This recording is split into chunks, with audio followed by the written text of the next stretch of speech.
those of you who don't know me already, again, my name is Gina Campanella. I'm General Counsel for NJAOPS. I am a partner in Gallagher Campanella. We're a healthcare law firm. We have offices in New York and New Jersey. I'm also licensed in Philadelphia, Vermont. Eventually, I'm going to suck it up and take the Florida bar so I can assist my Florida clients as well. So hopefully you'll see that get added sometime as well in the next year. So just some background. What are the actual rules that control privacy? Okay, we always talk about it globally as HIPAA, but what actually is HIPAA? All right, it's really a collection of several different laws and regulations. The one that's called HIPAA is the Health Insurance Portability and Accountability Act of 1996. I don't expect anybody to remember that.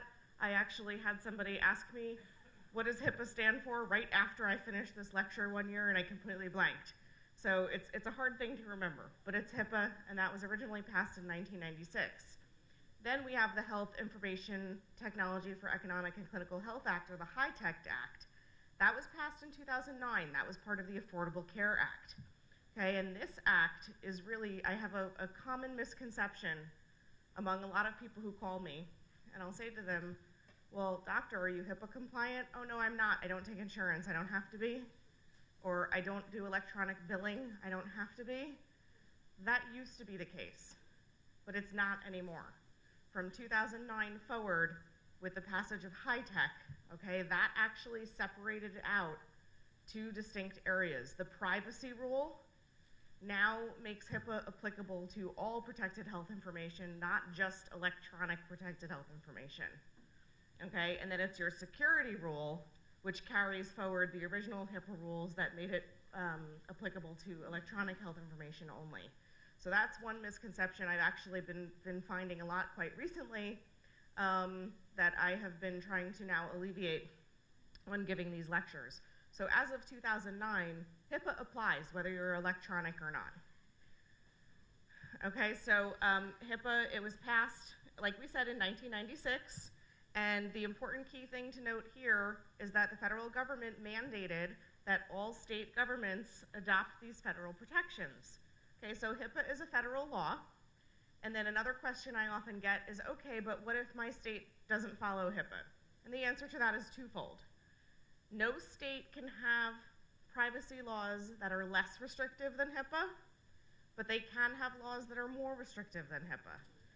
In the state of New Jersey, we're very lucky. The state of New Jersey basically said, great, thank you, federal government, for doing all the work for us. We're just going to take HIPAA, we're going to slap the name New Jersey on it, and if you're HIPAA compliant in New Jersey, you're compliant with New Jersey privacy laws. In New York, there's a couple minor things that need to be in authorizations that HIPAA doesn't require for my New York clients, same in Pennsylvania. But for the most part in this region, if you're federally HIPAA compliant, you're fine. But you always want to check those state laws and state regulations as well. Okay, like we said, HITECH was part of the American Recovery and Reinvestment Act, or the Affordable Care Act, and this was all part and parcel of the part of that law that encouraged and incentivized the meaningful use of electronic medical records. Because one of the main oppositions to the encouragement of use and incentivization for electronic medical records was, well, how do we know that any of this stuff is safe? Okay, now, I personally believe that nothing that we put out there on anything electronic is safe. I'm very pessimistic about it. But the government felt that if we put these additional rules and protections in place, then, you know, putting all of our private medical records on the internet was no big deal. So that's why we got this major overhaul and major update of HIPAA in 2009. Okay, so again, the privacy, security, and breach notification rules.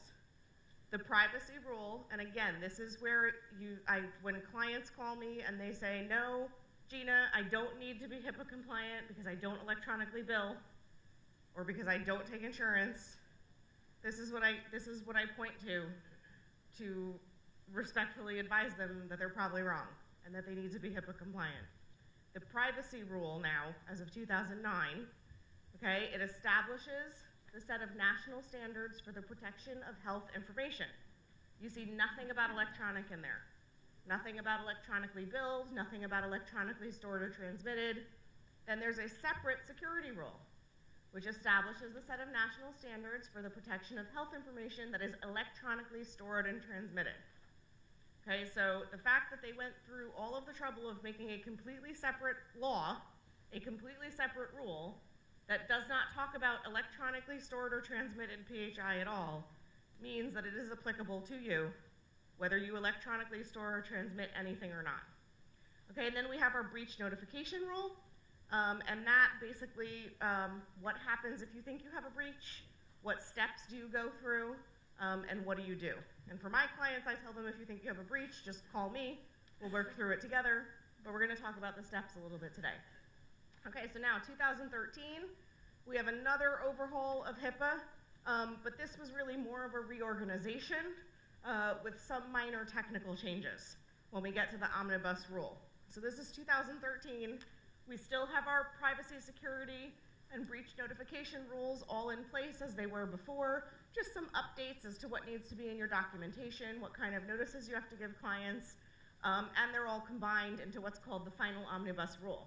So if you hear anybody talking about HIPAA now, that 2013 iteration of HIPAA is the most recent iteration of the law that we're working with now. And there have been no major changes since then, okay? So HIPAA omnibus rule, that's the one we're working with today. So what are the changes? All right, now another thing I tell my clients, if you have a notice of privacy practices that's any older than September of 2013, it's out of date. If you have a notice of privacy practices that doesn't have a date on it, it's out of date. If you have authorizations for use or disclosure of medical records, i.e. your patient release forms for their records, that are any older than 2013, they are also out of date. And especially if you have that really old policy and procedure manual on the shelf covered in dust that's older than 2013, anything you have that's older than 2013 at this point is out of date. Okay, so notice of privacy practices, there are several new explanatory statements that have to be in that notice of privacy practices. Now, I've had clients say to me, but Gina, I don't do any of that. Why do I have to have that in my notice of privacy practices? And unfortunately, this is one of these situations where the answer is because the law says you have to have it, whether you do it or not. So, you know, there have to be explanatory statements about marketing, if potential marketing using protected health information, you know, if you're doing any research using protected health information. 99.9% of my clients aren't doing any of these things. They have no desire to do any of these things, and they have no intention of ever doing any of these things. You still have to have the explanatory statements to your patients in the notice of privacy practices. The definition of business associate has also changed. And there's a new category called a subcontractor business associate. So if you don't know if you have appropriate business associate agreements, you need to have that reviewed and checked, and we'll go through who's a covered entity, who's a business associate, how you figure that out. I have reorganized these slides at least 4 times over the last year and a half trying to figure out the best order, and I keep going back and forth. So we'll go through how you figure out who a business associate is. But just put a pin in it for now that your business associate addendums also have to be updated post-2013. If they're not, or if you're not sure if they are, they need to be reviewed. And if they're not, haven't been updated since 2013, they need to be. Specifically because there's this new category now, subcontractor business associate. And this is really meant to speak to the fact that in today's day and age, a lot of work is subcontracted out. There's really multiple levels now of people that you work with. So you may have your EMR company who is a business associate of yours, and they may subcontract out some of the work that they do for you that involves your patient's PHI. That third party is now a business associate subcontractor. And your business associate agreements have to require your EMR company to have a separate contract with that subcontractor. Okay, so it's kind of just taking that chain of accountability one step further. Obviously there's enhanced penalties for violations, right? Because anybody who's heard me talk about anything before knows that if the government's gonna sit down and bother rewriting a law, they're gonna up the penalties while they're at it. Breach has now been kind of turned on its head. When we used to have a breach, it used to be assumed that it wasn't a breach until you applied a 4-pronged test to determine that it was a breach. Now that's kind of turned on its head a little bit. Now they want you to assume that everything's a breach until you apply a balancing test to prove that it's not a breach. To me, the tests are essentially the same. I still advise my clients, whether you're assuming it's a breach or not, don't call anything a breach until you determine that it's a breach. Because there's things are not reportable that a lot of people assume are reportable. I actually was out in California last September giving this same lecture at the Healthcare Compliance Association, and I had about 4 or 5 individuals who work at hospitals come up to me afterwards and say, oh my goodness, our hospital just reports everything. We're over-reporting everything. So you never want to over-report, because you don't get bonus points for over-reporting, and then quite frankly, you might just flag yourself for an audit or something like that. This one, just very brief, I don't get into it because it really doesn't affect anyone here. Health plans can no longer use or disclose genetic information for underwriting purposes, and this was kind of reactionary to the idea now that there are a lot of genetic tests that people are getting done to see if they are genetically predisposed to certain types of conditions. Health plans cannot use a genetic predisposition to a particular illness for underwriting purposes. Okay, and then now there are separate authorizations required for different kinds of PHI, protected health information. All right, so who's a covered entity, who's a business associate? You guys are all covered entities. Okay, you're the physicians, you're the ones in the medical practices. Okay, you're on the front line, you're actually treating the patients, you're covered entities. Okay, it's still defined, and here's where part of the confusion is, why a lot of my clients, and quite frankly, a lot of my peers, some of them still advise that if you don't electronically transmit information, you're not subject to HIPAA, which again, I disagree with. It says any provider that transmits information in electronic form, okay? So they have this definition of covered entity that says any provider that transmits in electronic form, but we just saw 5 minutes ago that the law applies to non-electronically transmitted protected health information as well. So my advice to all my clients is act as if you're a covered entity. I don't care if you never so much as send a fax. At some point in this modern day and age, your client's PHI is going to get transmitted electronically somewhere. And better to be safe than sorry. Okay, business associate. This is any person or entity other than a member of your workforce, so other than your W-2 employees, who performs services for you that involves access to protected health information. Okay, and then not a business associate is somebody who does not involve access to protected health information. Now, what does that mean? Okay, any of you that I work with, I am a business associate. Any of you who worked with me before, you'll notice that I have every single client just sign a business associate agreement, whether what the work we're doing together immediately involves accessing patient information or not. Because at some point, I might have to access patient information in order to do my job for you, and then everything's already in place. Okay, so I'm a business associate. Who else is a business associate? Your shredding company. If you use an outside shredding company, they are a business associate. Okay? Your EMR company is a business associate. If you have an outside IT company, they are a business associate. Okay? They have access to your computers, your EMR. If you use an outside answering service for evenings and weekends or days when you're not working, they are a business associate. I actually have a client of mine that is an answering service that I've worked with to develop their business associate HIPAA compliance. Okay? So all these people are business associates. The cutoff is if they have more than incidental access to your patient information. Now, the big example that's out there that Nan and I, and because these are the scintillating things that are happening behind the scenes, you guys. Nan and I having heated discussions about who is and is not business associates, okay? For those that don't know, Nan is my partner. Nan is Gallagher. So we went back and forth a lot because we get this question, well, is my nighttime cleaning crew a business associate? Okay? And the general answer that you'll find online, you'll find if you Google it, is no, because they don't have any access to PHI. But what Nan and I have decided to start advising is, unless you are 100% sure that everything is under lock and key, they're not emptying any trash cans, they're not emptying any shredders. We've told people, well, what does your evening cleaning crew do? Oh, well, they do some filing for me. Okay, well, that's definitely a business associate. So we've started advising our clients, nighttime cleaning crew, better safe than sorry, have them fill out a business associate addendum. Because you might even have just patient charts or test results or something out on your desk. That's more than incidental access, okay? So that's one of those big examples where if you were to Google it, you know, Google Esquire would tell you, no, you don't need it. But our firm has come down on the side of better safe than sorry.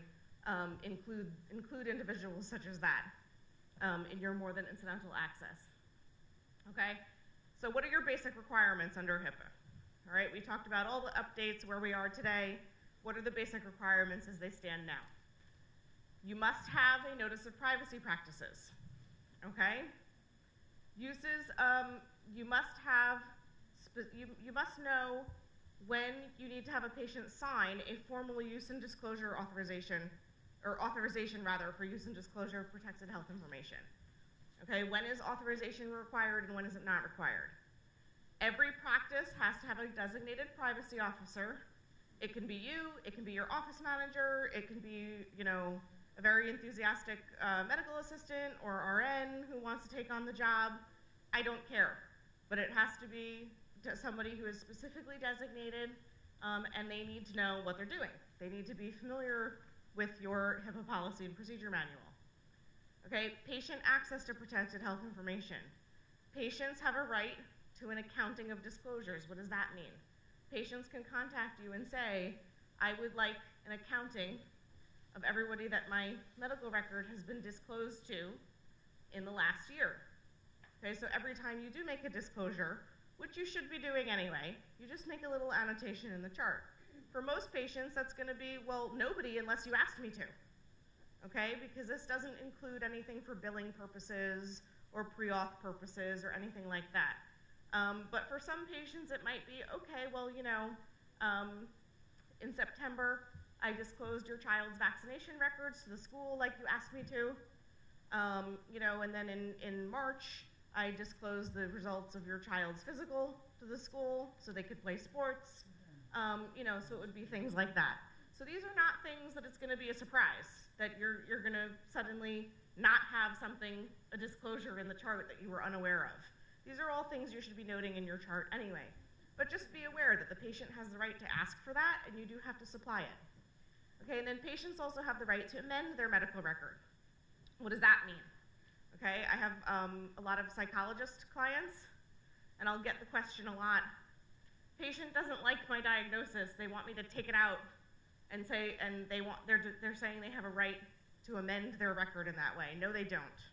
An amendment means the patient is allowed to write a note saying, I am the patient, I disagree with the diagnosis, I disagree with the treatment plan, here's why I think it's wrong, and they have a right to tell you to add that to their medical record, but they don't have a right to tell you to change, delete, or alter anything that you've already put in their medical record. They are not the doctors, you are. Even if your patient is a doctor. In that situation, they are not the doctors, you are. Okay? So that's what amendment means. Administrative, technical, and physical safeguards. These are the 3 categories of safeguards that you have to have in place in your offices. We'll talk about those in a little more detail. And then we already kind of beat business associates to a pulp. But business associates, you have to make sure everything is in place. Okay, so your notice of privacy practices. What are the requirements there? Everybody must have a written notice of privacy practices. It has to explain in detail to the patient how the covered entity can use and disclose protected health information, the patient's rights to his or her protected health information, and your obligations, the covered entity's obligations as to the patient's protected health information. If your notice of privacy practices is shorter than one 8.5 by 11 page, it is too short, It does not have all the required information that you have to disclose in it. I laugh about this all the time because the Notice of Privacy Practices, one of the requirements is that it has to be written in language that the average person can easily understand. And I have spent, let's see, 2013, 14, 15, 16, 17, 18, 19. I've spent 6 years trying to get to that point, and it's still very complicated and very long. The Notice of Privacy Practices that I have come up with after 6 years of working on it is about 2.5 pages. And that includes all of the information. Now, I've seen others that are like 18 pages. I've seen ones that are like 10 pages, way too long, okay? So your sweet spot is somewhere between like 2 and 4 pages. But most of the times I'll say to my clients, show me your Notice of Privacy Practices, and I get something that's 1 8.5 by 11 page with literally just like these three statements on it. Like, you know, we have the right to use and disclose your PHI. You know, you have the certain rights to your PHI. That's wholly insufficient. So if you have a short Notice of Privacy Practices, I suggest you get that reviewed as well. Okay, so when do you have to give the Notice of Privacy Practices? You have to give it to every single new patient on their first visit. All right, I suggest to all of my clients, just put it in your new patient intake package. Whether that's something that gets scanned into your EMR or inputted into your EMR. Unfortunately, I'm flying a little blind when I'm discussing EMR because everyone's are different, and I don't have the right to access anyone's EMR and just go in and like play with it and see how it works. So whether that's something you can add to your EMR or you do paper intake packets, I advise all my clients have 2 separate intake packets, new patients, established patients. And always make sure your Notice of Privacy Practices is in the new patient packet. That new patient must sign an acknowledgement on their first visit that they received the Notice of Privacy Practices. If for some reason they refuse to sign it, that's okay. Doesn't mean that you can't take care of them. All you do is note in the chart that they refused to sign the acknowledgement. I don't know why anyone would refuse to sign something so simple. That may not be a patient that you want anyway. So you may elect to not provide them with services, which is your right to do so in most situations anyway. But if everything else is fine, and perhaps maybe even they just forgot to sign that page, don't worry about it. Just make a note that you provided it to them, and for whatever reason they didn't sign the acknowledgement. It has to be posted in your office, in an area where patients have access. I always advise the waiting room.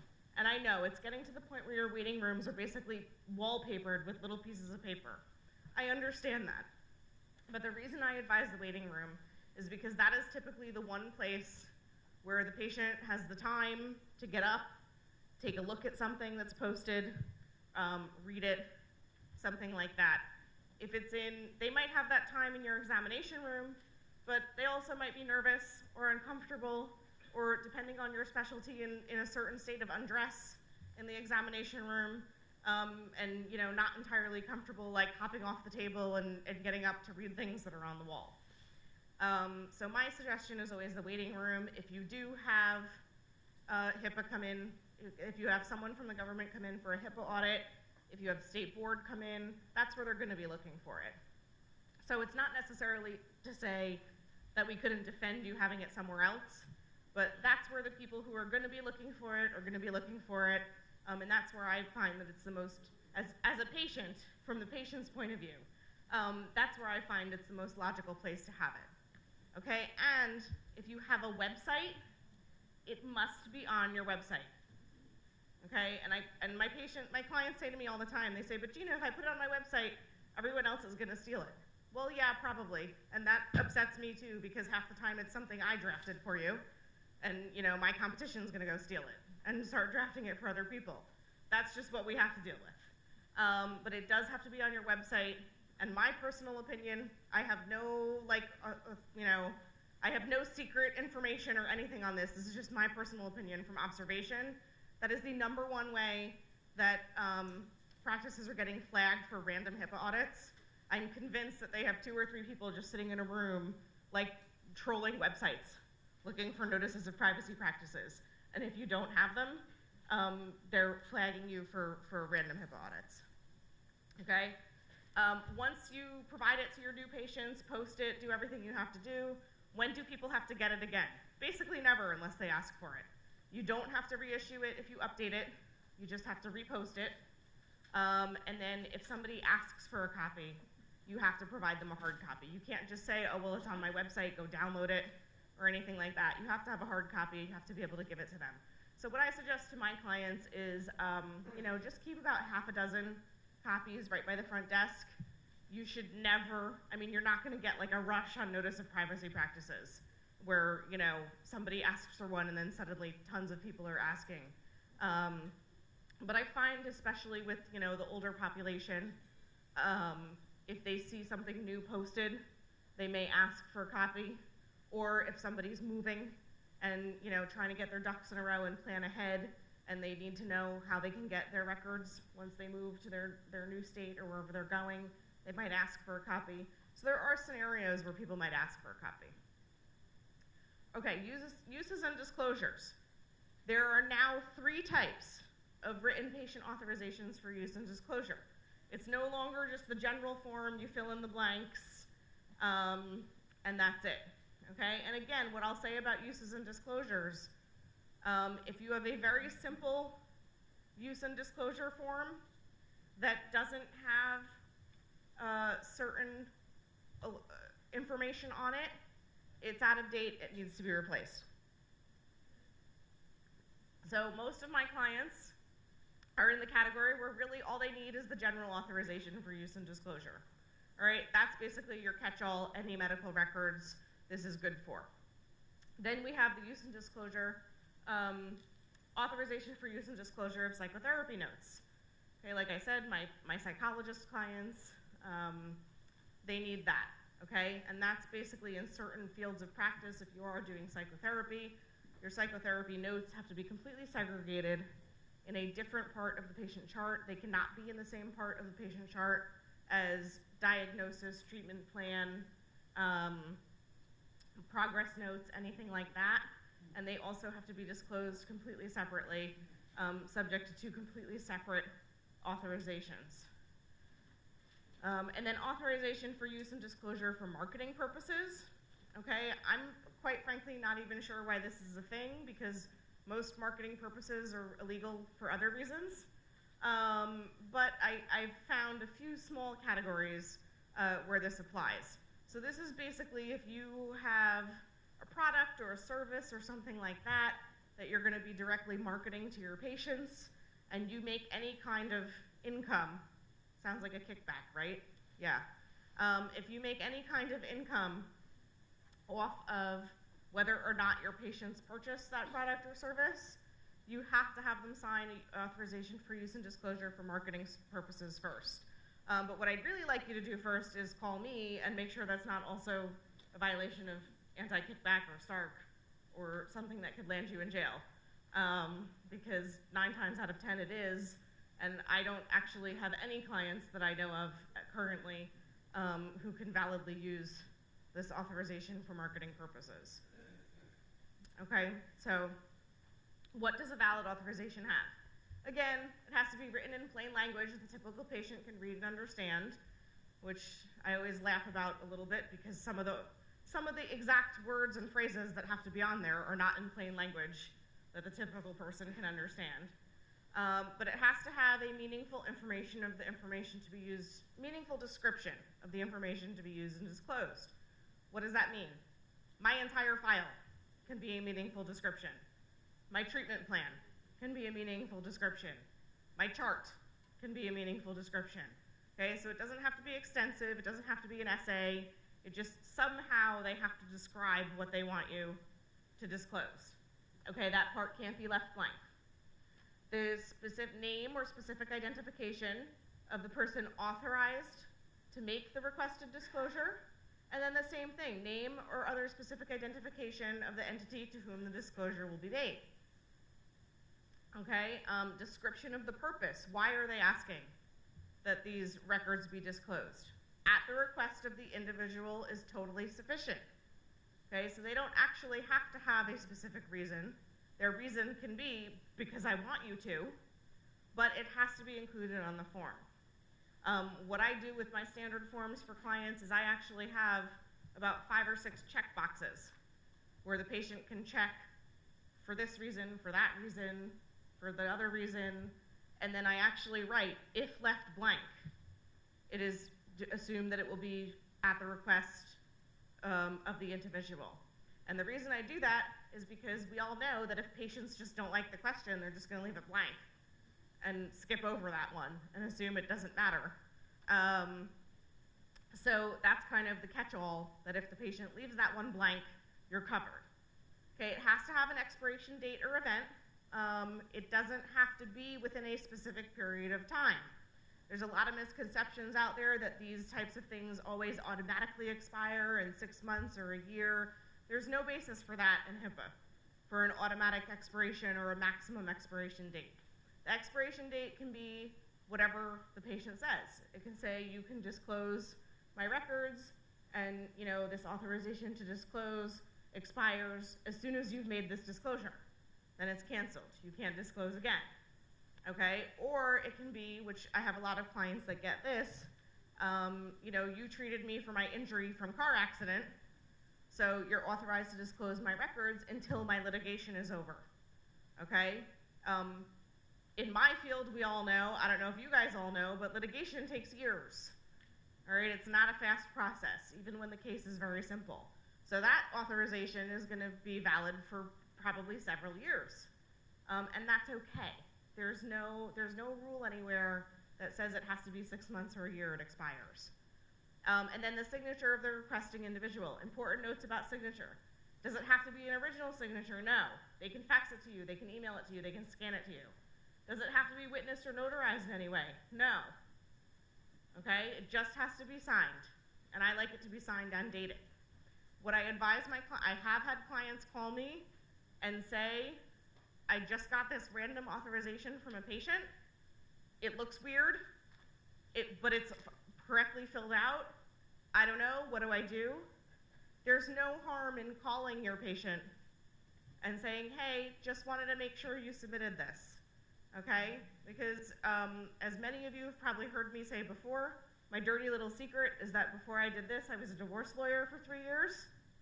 And let me tell you, the amount of fake things that new girlfriends and new boyfriends have flying around during divorce proceedings to try to get dirt on the other spouse is amazing. And it is definitely not outside of the realm of possibility that you could get a fake authorization from somebody who knows that patient and is trying to get dirt.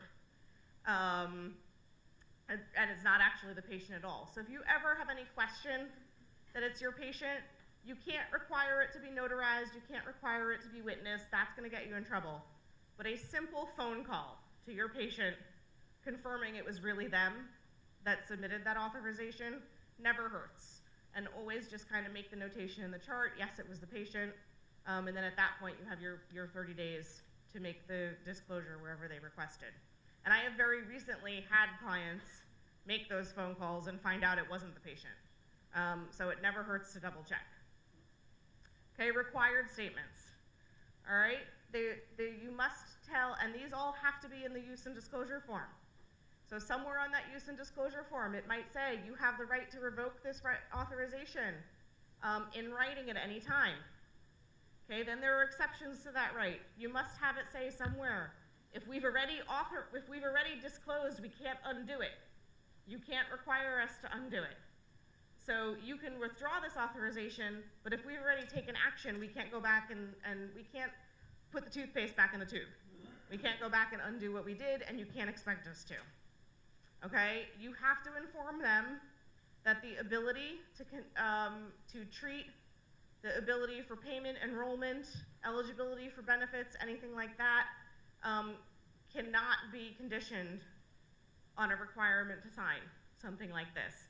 There are some lawful abilities to condition treatment on a signed authorization, but they don't typically apply to you guys.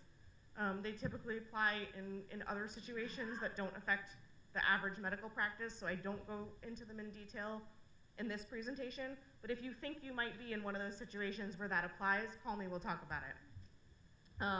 Potential information to be disclosed, okay? You have to tell them, once we disclose this information, it's subject to redisclosure. And once it leaves our office, we have no control over it. It's subject to redisclosure. We have no control over that redisclosure, okay? And we can't do anything about that.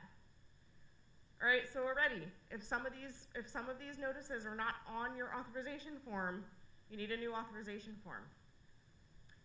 All right, so when is a written authorization required? The general catch-all, when the disclosure is for any reason other than treatment, payment, healthcare operations. All right, so those are your big three. HIPAA lets you disclose without a signed authorization for treatment, payment, or healthcare operations. What does that mean? If you're talking to a colleague that's also treating the same patient, you don't need the patient to sign an authorization to allow you to speak with each other. If you are submitting bills to get paid to a third-party payer or to the patient, or to the person responsible for paying the patient's bills, you don't need a signed authorization from the patient to do that. Healthcare operations, that's anything really within your office.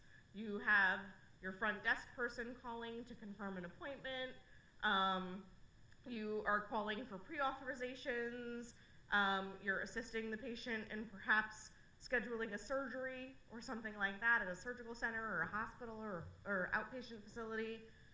You don't need the patient's authorization in writing to do any of these things, okay? And then the other catch-all is when the disclosure is not one that's otherwise permitted under HIPAA, all right? I'm telling you, I've read HIPAA. It's like this long, and I don't know if I told you guys about my HIPAA tragedy, but sometime in this past year, one of these hotels I stayed in was the very fortunate recipient of my HIPAA binder, which had HIPAA printed in it since 2013. It's the binder that I've been carrying with me everywhere, had all my little flags on it, my highlights, my Post-it, my scribbled notes. That was a big tragedy for me. There was mourning. I've tried to recreate it, but it's just not the same. So it's a thick law. It's a complicated law, okay? I have spent hours and hours and hours reading it and dissecting it, and I still have to go back to the law and look up the specifics of it when clients call me and ask me one of these novel questions, is this something I'm permitted to disclose under HIPAA? So this is not anything anyone expects you guys to memorize, okay? But do know where to go and who to ask, okay? You've got one person you can ask right here. You may have a policy and procedure manual. That's another resource I always tell people to go to when you're not sure what to do, okay? Because it's complicated. It basically says you need a written authorization unless we say you don't. And then there's about 50 different places where they say you don't. All right, so oral authorization is sufficient. This is called informal permission or the opportunity to agree or object. All right, and these are things like facility directory, if your patient's going into an inpatient facility for a while, if they're in the hospital, something like that. That's like when the hospital says to them, oh, hey, do you want us to tell people where to find you if you get visitors? Or do you want us to, connect people to your room if you get phone calls? Notification or disclosure to family, friends, or relatives only to the extent that person's involved in the patient care or payment for the patient care. Okay, this is one I get a lot.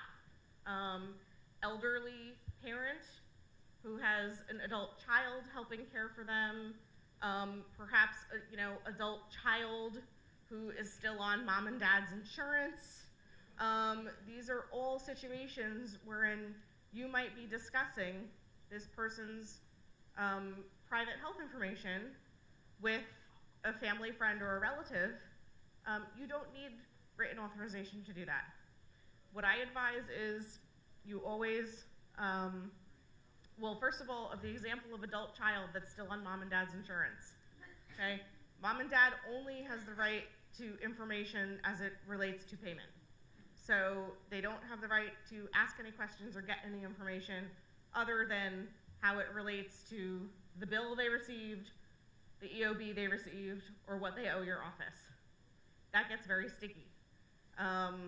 You know, to the point where I've even told clients, you know, in particularly sensitive areas, just tell your adult children clients who are still on mom and dad's insurance to just pay you cash if they don't want mom and dad finding out. Yes? One of the situations we run into a lot is when mom and dad are both 90 and demented, and the adult Right. daughter or son calls the office and wants to talk to you or come in to meet with you to talk about mom and dad. How do we handle Right. that? Okay, so I'm gonna unpack that question a little bit. You said mom or dad's demented.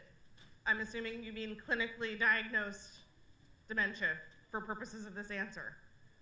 That person should have then a written healthcare proxy, okay? If they don't, then unfortunately their family should have gone through the courts and gotten someone appointed to be there. I'm gonna get there. I'm gonna get there if they don't, I promise.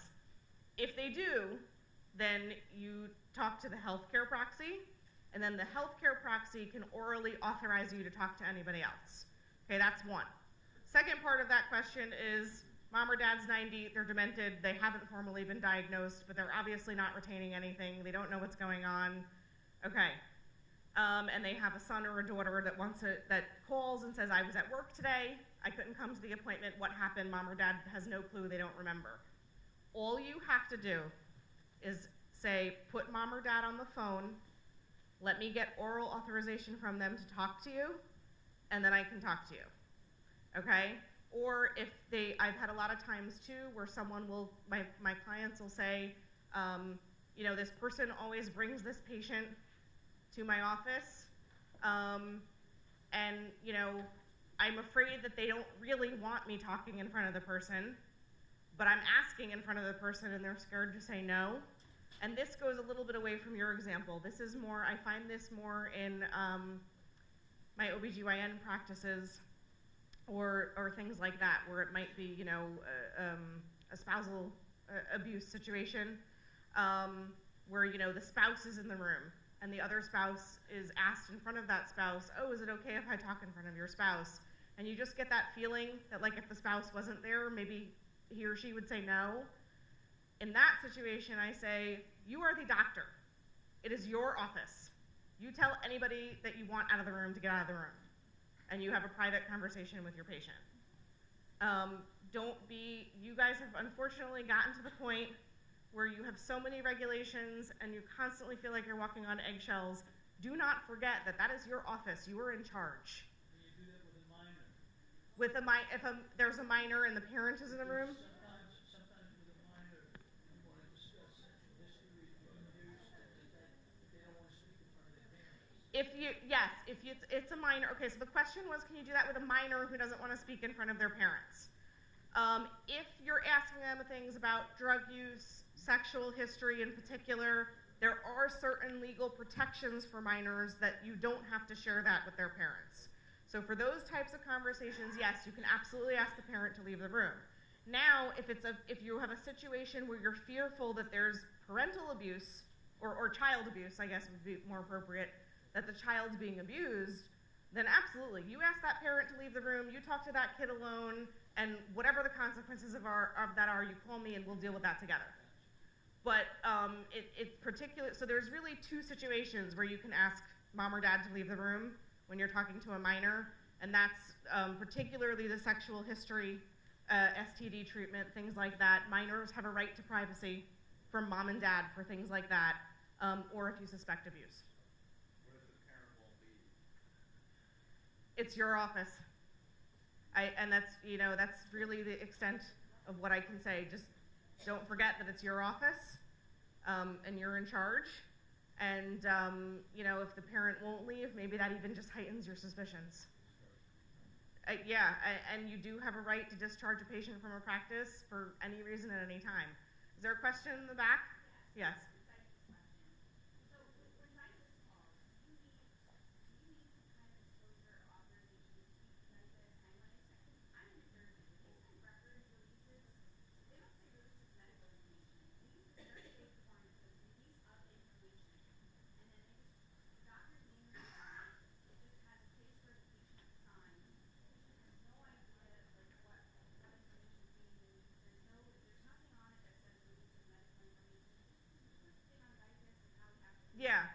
okay, so the question was generally, what happens if DIFUS, or I guess now it's been renamed Department of Children and something like that. I'm not sure what it is, but we all still generally refer to it as DIFUS in New Jersey. What if there's a DIFUS investigation? Okay, the DIFUS, I know, I've seen their authorizations. I agree with you, they're not good. They're not thorough.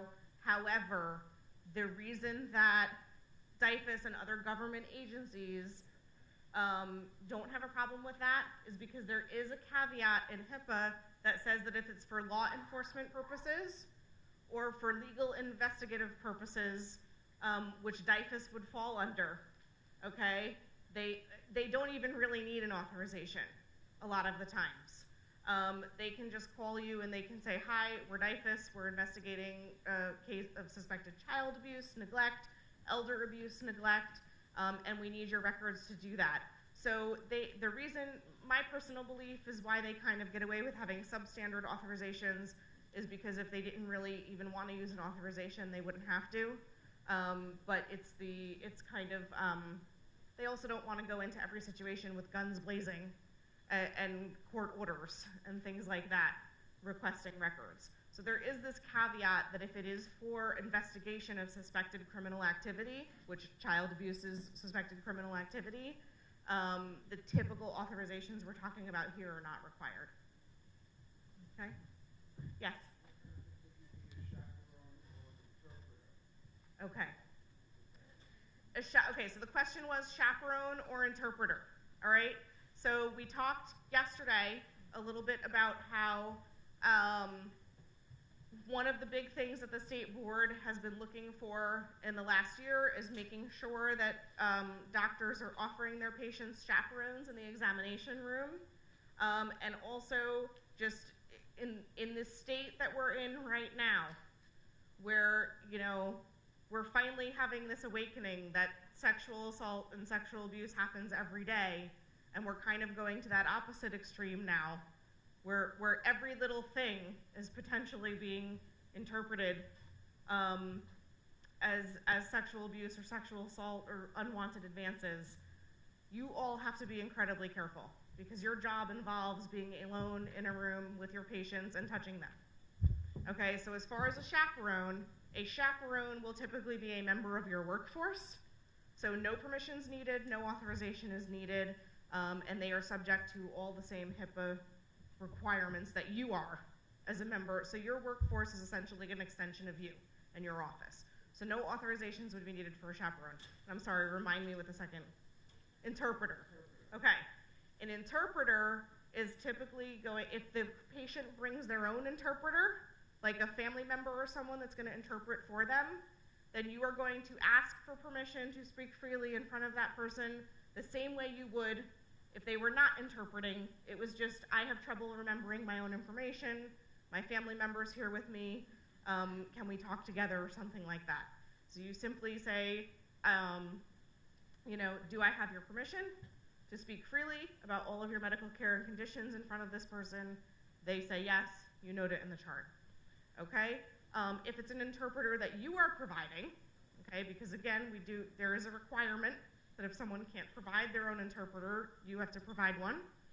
That person is typically going to be a contractor of your office, okay?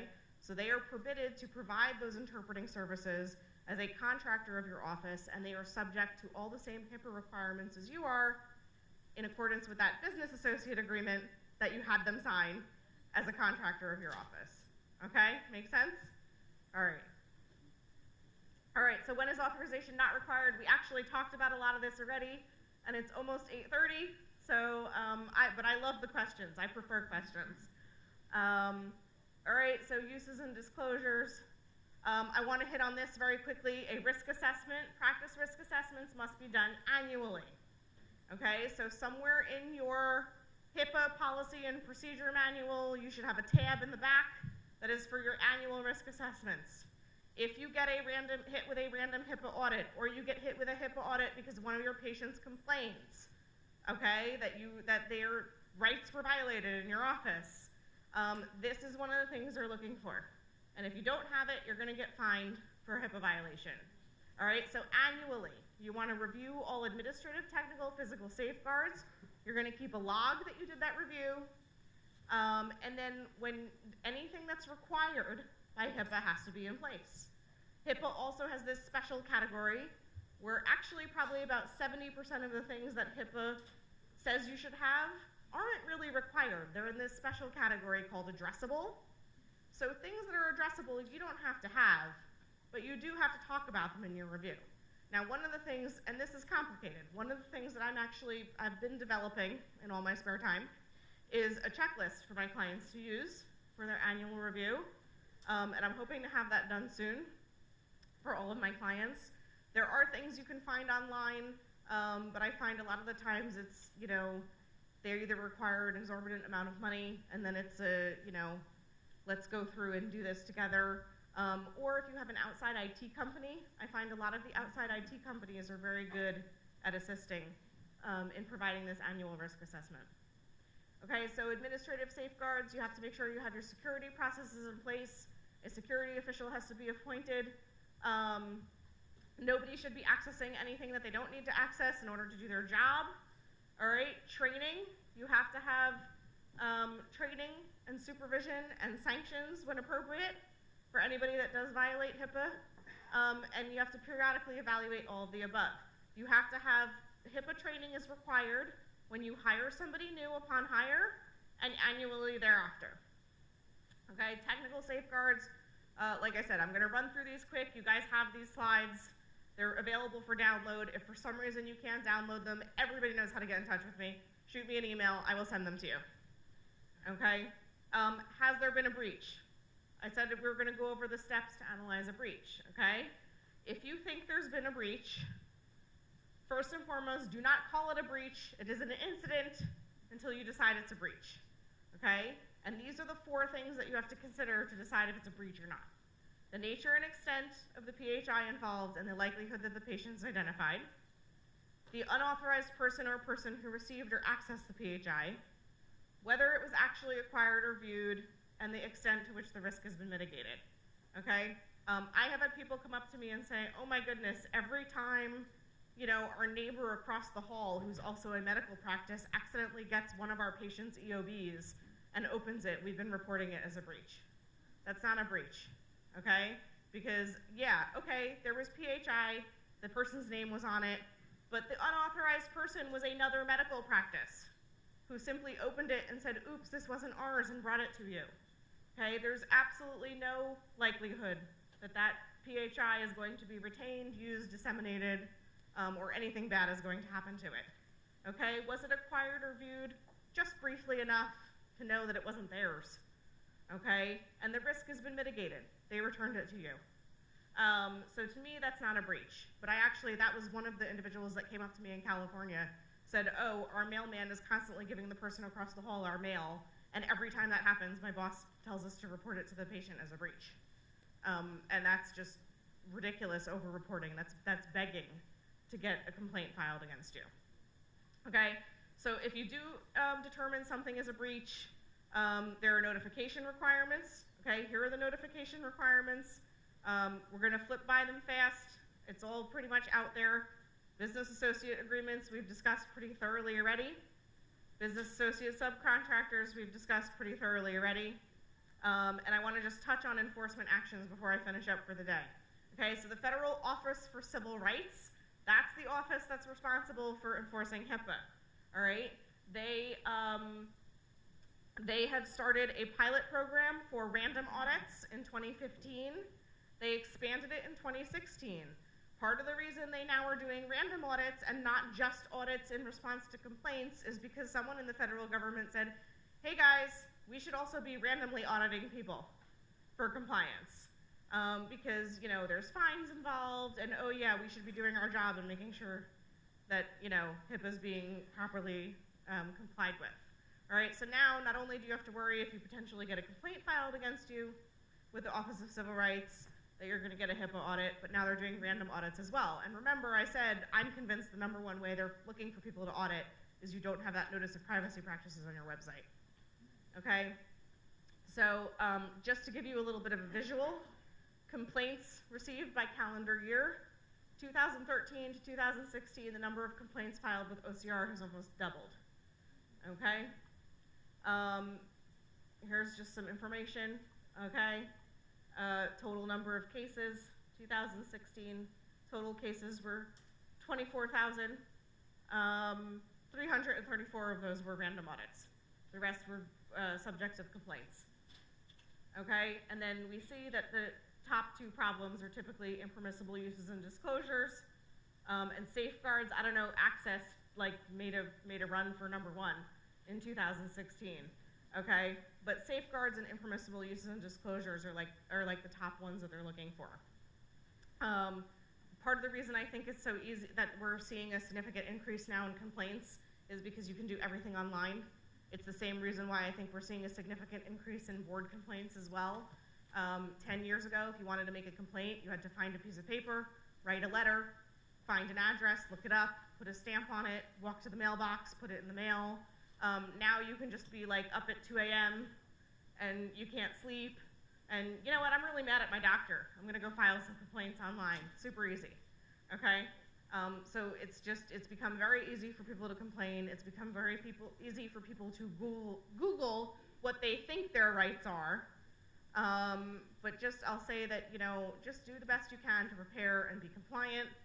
And if you do ever get a complaint filed against you, you know, your documentation is what's gonna save you. So it's like I say in every lecture, and I have to get Bill from my office on that. I just want a shirt that says document, document, document to start wearing to all my lectures.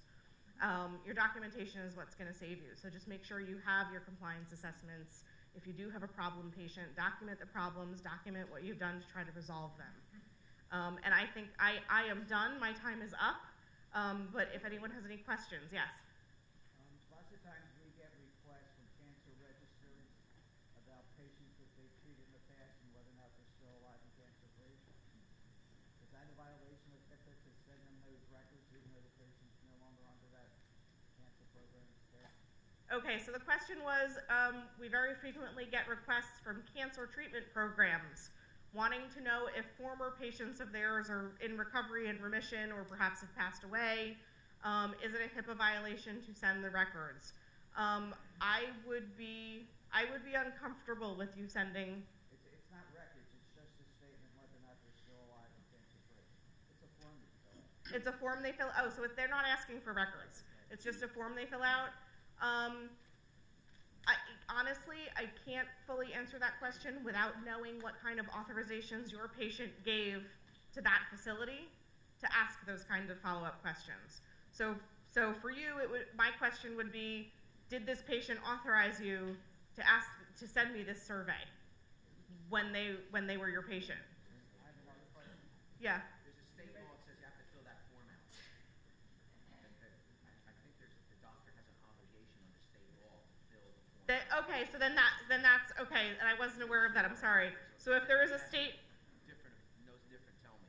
So if it's a matter of there being a state law that requires you to fill that form out, then that's absolutely not a HIPAA violation, because Whether it's, it's a state law or not. yeah. In the form, it usually says we're required to follow up on the patient, but I'm not aware it's a state law.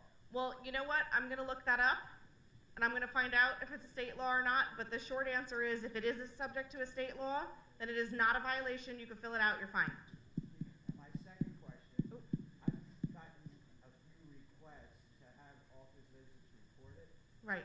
or to put that on a phone where somebody from a other location can hear the office visit. And I was wondering what your opinion is about violations of that. As long as you have the patient's permission to have that other person on the phone, you're fine. And document it in your chart.